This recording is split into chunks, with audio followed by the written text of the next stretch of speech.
Hey guys, it's MCA bringing you another building tutorial. This time I'm going to be showing you how to build a spawn. I'm going to be showing you the main things, and I'm going to be giving you a few tips on what you need in your spawn. Make sure to check out my last building tutorial too, which was when we were building statues and skins, and the feedback on that was just insane, like immediately. So I'm thinking if we can have the same feedback on this video, that would be just absolutely insane, and I might even like post another building tutorial like really fast, but we'll see. So make sure to leave a like on the video and comment and subscribe as well. So the main things you want to start off with when you're building your spawn, you want to get out a few blocks, just depending on what the map theme actually is, but you want to make sure that you have you know where your center of your spawn is. Depending on if you already have like underground space to build caves and stuff, you want to build probably in the sky, but if you want to, you could just build on the ground too, just to make sure that you have enough space for your map and that you're not running into problems for building caves or anything like that. Once you have your main block, you want to set your spawn just like I did, and you want to go out 17 blocks outside of the main middle block where you set your spawn point at. Once you go out 17 blocks, then you can probably place down a block just to make sure that you know where your spawn point is going to be. And then I do it on all four sides of that one middle block. Then I would connect them, and then usually I make a square just so that I know that that's where spawn's going to be. You could also double check too by making sure that there's 36 by 36 blocks on both sides of the square. The perfect square it is. Now, depending on what the theme is, once again, I just build. Like, I just start building whatever comes to mind necessarily. You know, if you have a theme of the map, then I'd probably build something related to the theme. But maybe if you're, for example, if you're just like building right off the top, like right off the start, then maybe I just start by like doing something simple like this, you know, going symmetrical on both sides, just pulling out a block, and then doing something that, like, to be honest, it doesn't even look like anything. But if I just keep going symmetrical, then maybe I start making it look like something. So now, as I continue to do this, it starts to look like a flower, kind of, you know, and it literally, you're starting off with the lines, but as you will see in a second, it will just turn into like a flower, and then we'll be adding more colors and adding more detail to it, and it'll just start to come along too. These are like the petals, you know, I could say like those are going to be the petals that I want to have, and then I could start to add a different color again, so maybe yellow. I choose yellow, and then I start to maybe like do it on all four sides too. I want to usually make sure that I have it symmetrical on all four sides, just because I want to make sure that, you know, there's no, like, usually it's good when it's symmetrical, you know, because it makes the map look neat, it makes the map look, you know, not perfect, I don't want to say, but it makes it look, I guess, professional, if that's the word. I don't know if that really is the word. But then I can add another color, you know, just kind of like for the insides of the petals too. You know, this is a flower once again. You know, obviously there are several different spawns, and that's the thing I do want to mention too. I can't necessarily show you how to build every single spawn for every possible map that there can be. I just want to make sure that I'm getting across the main tips in this video, and the main tips that I want to address to you when you're building spawns. Just the things that you want to keep in mind with. So for example, I could just go with the green and just start making grass, and it starts to just kind of come together a little bit, you know. And then after that, I can maybe decorate the grass too. Who knew you could decorate grass, right? So then I can just do, like, you know, adding different colors. You know, you don't necessarily want to go crazy with it. You know, occasionally you want to just step back at your build and then just think, like, how does this look? Like, you know, you want to step back and see, is this good enough, or is this, like, this doesn't look good, or is it maybe over detailed, you know, because it is possible that you can go over detailed. I usually say, you know, the more detailed the better, but it does really matter though, like, because I also do say, whatever satisfies you, like with your build, you just want to step back and look at it, see how it looks. You know, usually the best way it looks is the best. And then you got to do the walls, which is just, you know, we always need to build the wall in the map.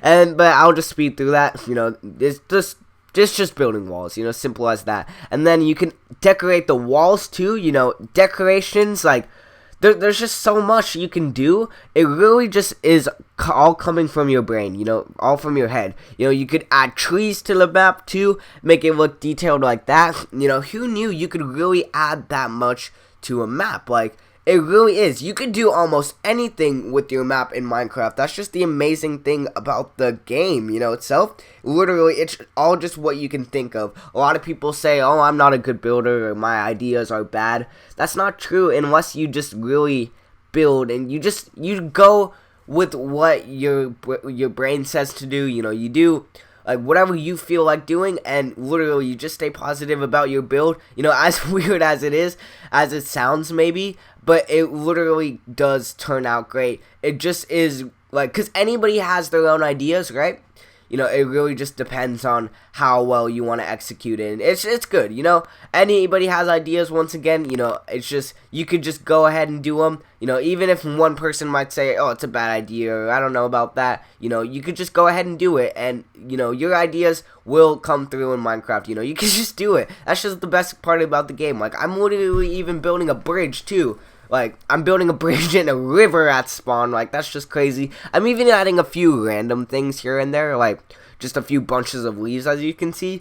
But they do add to the map, and they do almost like things to fill spawn up with, you know. But it does work that way too, you know. It's not bad, you know. It's just filling up spawn, making sure that there's not really any completely empty areas at spawn. You know, you just want to make sure that I have stuff. I can even add things like cobwebs, which I'm about to show in a second, like just weird things, like they're random things. Once again, they're just like they're things to fill up spawn with, you know. They're like little extra detailed things. And once again, keep in mind, guys, the most important thing about spawn is that it's the first thing people are gonna see when you build your map. The second thing they're gonna see are the credits, which, when you have a credit board, is you know, you don't want to just put them on the wall like I just did right there. You want to actually make sure that you have something interesting about the credit board. You know, who knew? You could even make something interesting about a credit board. You can detail a credit board. You know, like, that's crazy. You want it to be centered usually. Like, most of the time it would be centered with the middle of the map. And then, for example, I could just like pull out some wood blocks. Like, supposedly I could just do that. And then, like, I could even have, like, stairs and slabs, too. And then this would be where the signboard would be. But, you know, I wouldn't just have it on the board again. I'd pull out stairs and slabs. And then I just start building. Like, literally, I just go ahead and start putting down stairs and slabs. You know, you can put them in different directions, different areas of the thing. And literally, it is all trial and error. That is the main thing to remember while doing it. You gotta remember that you're not necessarily just gonna get it first try, always. You know, you are gonna also have sometimes where you gotta, like, you know, break blocks, get rid of them, you know, try again. Just keep trying until it looks good to you and you are satisfied with your build. That is the most important part of it. You also want to make sure that you it is big enough, like, so that you have enough signs on the board, depending on how many credits or how many things you want to have on the board. Like, usually you'd have like the name of the map at the top, and then you'd have like a build or two. You can also keep in mind, like, that you can put more than one thing on a sign, but it really is up to the map builders, you know, whatever you want to put on a sign too. You could even detail this even more, and it would still look pretty good. It won't really be over detailed. I mean, I don't think it's over detailed. If you just have, like, you know, you can replace things with, like, spruce, too. Mix up the woods a bit. You can even add Steve heads on it. And even, like, replace the background a little bit with different woods. Like, it makes it... I wouldn't call this over detailed. I mean, some might. And you could argue it with it. But, I mean, it really is, once again, up to your satisfaction. Because it is your map that you are doing right there. And you want, once again, if you have enough signs, you want to make sure that they're good like that, and you'd be able to credit your names, and then YouTubers can credit you where credit is due right there. But one thing that I definitely want to go over is the randomizer. There are several things. As simple as building the randomizer sounds, there are things that a lot of people actually forget while building the randomizer, and you need to just have the randomizer needs to be... It needs to be well built, or else, you know, you can run into problems while playing the map too.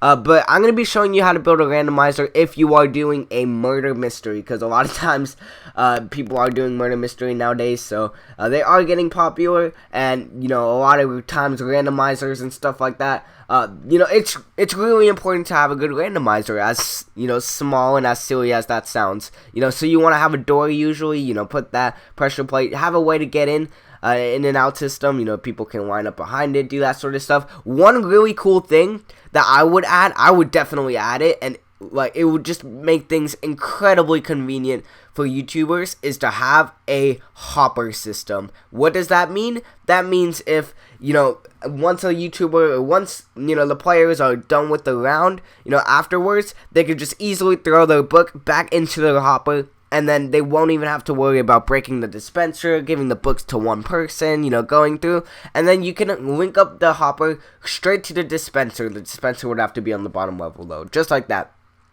One thing you need to make sure with building hoppers, though, is that they're all leading into each other. So, for example, I'll crouch. You need to crouch and then, like, place the hoppers into each other, and then place them in the direction that you want them to go towards. So, like, the hoppers would just all lead up straight to the dispenser, just like that. And then, like, for example, if I put maybe a hopper, if I wanted to go to the dispenser and I have, like, a hopper facing each other, you can see that little piece of, like, metal or whatever it is on the hopper, they're facing each other. That's not going to do anything. You know, you want to make sure, like, that hopper's going into the dispenser, and then they're just going into each other, and then, so when you drop a book inside of it, then it'll just lead up all the way to the end. If you want, or if you're unsure about if your hopper is working all the way to the dispenser, place the hoppers down the way you think it would work. You know, place them into each other just like I am doing right now, and you know, just test it out. You know, you can always test out things with maps too. So like, just test out a book, like throw it into there, and then give it a few seconds, and it should lead straight back to your dispenser. And then the main things you need to have in the dispenser. This sounds so simple, but a lot of times it is. You know, people do mistake it. So you want to have the books, right? You do either a book and quill or anything like that, or you can even do like an enchanted book. Doesn't really matter. But you want to make sure that you have 8 of them, not 9, because 9 fills up your entire HUD bar. But you want 8 because you can have a maximum of 8 players in a game, right? So when you do the books, you know, you're going to have one book that says murderer, right? Obviously, that's the one book. But for the innocent books, this is really, really, really important.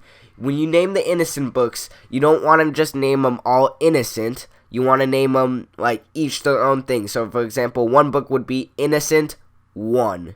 That would be it. Innocent 1, and then the next book would be Innocent 2, Innocent 3, Innocent 4, Innocent 5. And then at the end, you'd have, like, a whole book. So Innocent 1, 2, 3, 4, 5, 6, 7, and the murderer book. The reason why you do this is because there is a mistake in the update now where, like, when you, like, if they're all named the same thing and then you have the one different book, which is the murderer book, then the last person would get the murderer book. The last person to go through the randomizer would get the murderer book. That's really important to have. And then you just have the entrance into your map. Whatever your map is, you know, hopefully it'll be like a really nice map.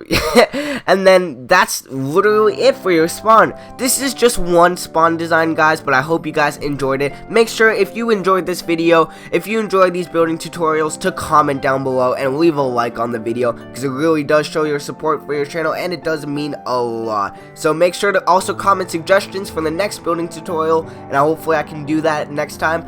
Show your support like you did in the last building tutorial. It was just absolutely insane. Make sure to subscribe as well, and I'll see you in the next one.